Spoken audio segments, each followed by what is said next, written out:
एक संत कहते थे, भाव सहित सो यही कथा करहूं श्रवण पुटपान।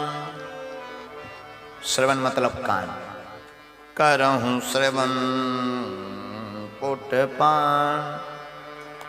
कान से भगवान की कथा सुन, भाव सहित। लेकिन पंडित जी एक बात, भाव से क्यों?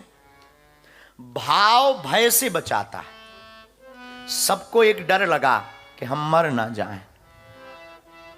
90 साल का चंगीलाल,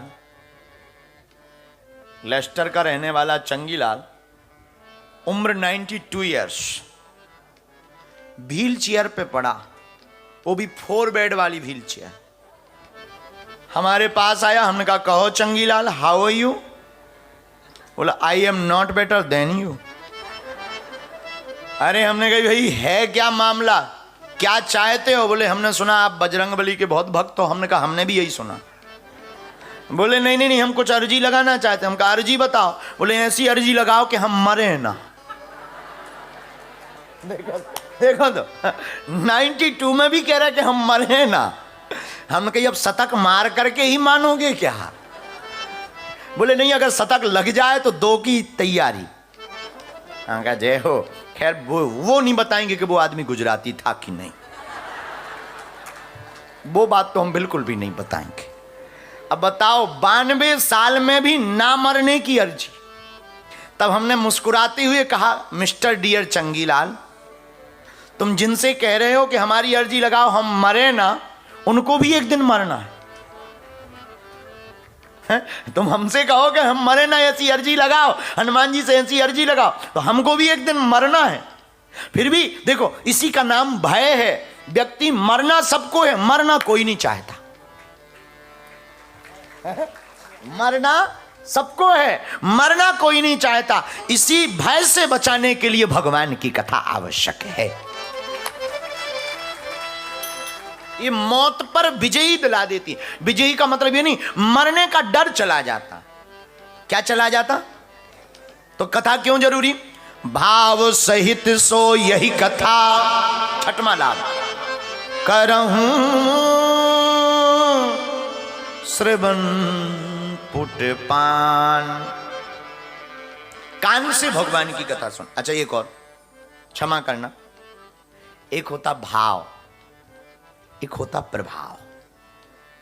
एक होता भाव, एक होता प्रभाव, लेकिन एक होता है स्वभाव। किसी को प्रभाव से अपना बनाया जा सकता, प्रभाव दिखाकर, वर्चस्व दिखाकर, धन दिखाकर, रूप दिखाकर, पद दिखाकर, यौवन दिखाकर, जवानी, यौवन दिखाकर किसी को भी प्रभाव से अपना बनाया जा सकता। लेकिन किसी को तुम प्रभाव से अपना बनाओगे तो वो आदमी तब तक तुम्हारा रहेगा जब तक प्रभाव रहेगा, और किसी को स्वभाव से अपना बनाओगे तो वो आदमी तब तक तुम्हारा रहेगा जब तक तुम्हारे प्राण रहेंगे।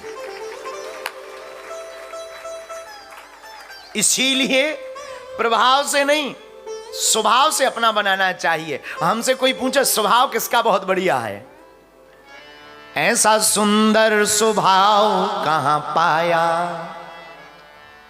ऐसा सुंदर स्वभाव कहां पाया, ठाकुर जी तुम्हें ऐसा किसने, ठाकुर जी तुम्हें ऐसा किसने बनाया। राम जी के जैसा दूसरा किसी का स्वभाव नहीं है। अच्छा भगवान का स्वभाव क्यों सुंदर?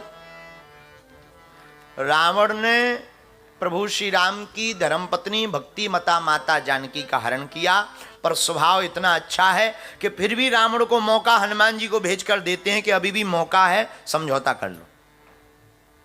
भाई दुश्मन हो, रावण से किसी ने पूछा शत्रु कैसा होना चाहिए, रावण एक ही शब्द में कहते प्रभु श्री राम की तरह। गुरु की वंदना रामायण में की, और कथा का मतलब ही यही है जो वृथा को मिटाए। कथा व्यथा को मिटाती है। इसलिए कल भी हमने कहा था, आज फिर 5 लाभ बता करके हमने कहा कि कथा सुननी आवश्यक है। क्यों? मन के विकारों को मिटाने के लिए परमात्मा की कथा की विचार की आवश्यकता है। विकार विचार से ही मिट सकते। विकार हो माइंड में, और उन विकारों को मिटाने का क्या उपाय है? विचार। और विचार बदला, भाई दृष्टि बदली सो सृष्टि बदल गई।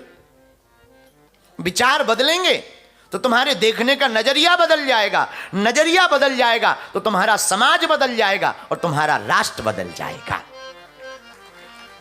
लेकिन इसी में एक बात और जोड़ेंगे, जितने भी प्रवचन होते हैं इंसानों के लिए, कभी तुमने भैंसियों की राम कथा सुनी?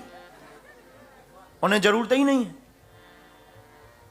जितनी भी कथाएं हैं इंसानों को हैं। क्यों? क्योंकि इंसान की खोपड़ी इतनी खतरनाक, इस खोपड़ी के आगे सब फैल है। ये भगवान के सामने भी खोपड़ी लगाता है। एक आदमी भगवान से समझौता करता है, हे भगवान हमें फायदा हो जाए, 1000 रुपए का, आधा तुम्हारा आधा हमारा, 500 तुम्हारा 500 हमारा। भगवान से समझौता। और भगवान कौन? वीर बजरंगबली बागेश्वर वाले। भगवान की ऐसी कृपा, आदमी आगे चला, 500 का नोट डला मिल गया। तुरंत उसने नोट उठाया, प्रणाम किया, ऊपर देखा 500 पहले ही काट लिए। इतनी भी हम पर भरोसा नहीं, पहले ही ले लिए 500। बताओ, ये नहीं बताएंगे कि वो गुजराती था, ये तो बिल्कुल नहीं बताएं।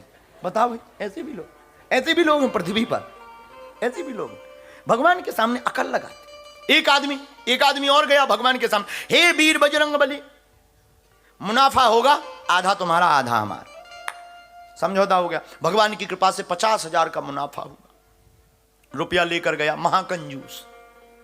50,000 हाथ में लिए, बोला भगवान वैसे तो आपको कोई जरूरत है नहीं रुपयों की, लेकिन फिर भी हमारा तुम्हारा समझौता था, डीलिंग थी, तो देना तो पड़ेगा। एक काम करते हैं, उसने एक लकड़ी ली, एक लकीर खींची, बोले एक काम करते हैं, हम पैसा फेंकते हैं, लकीर की उस तरफ गिर जाए तो तुम्हारा, बाकी हमारा। अब फेंकना तो खुद को है। उसने ऐसा फेंका कि 2 नोट भगवान की तरफ, बाकी पूरे अपनी तरफ। अब आदमी की बातें भी सुनना, सिर्फ 2, एक और ले लेते, इतने कम। फिर भी आप बहुत दयालु, भगवान की बड़ी कृपा आपके। और 2 नोट भी लिए तो उनमें भी भंडारा कर दिया। उसके पीछे एक आदमी, अब ये नहीं बताएंगे कि ये गुजराती ही है, और धन्य आदमी उसके पीछे तीसरा लेन में लगा, उसको भी 50,000 का मुनाफा हुआ। वो भी भगवान से मन्नत मांग कर गया था, डीलिंग करके, आधा तुम्हारा आधा। भगवान से बोला सुनो, पहले वाला आदमी लकीर खींच कर गया, हम तुम्हारे और अपने बीच में कोई पर्दा नहीं करेंगे। हमने सुना है परमात्मा ऊपर रहता है, हमें 50,000 का मुनाफा हुआ, हम ऊपर नोट फेंकेंगे, जितने ऊपर रह जाएं प्रभु तुम्हारे।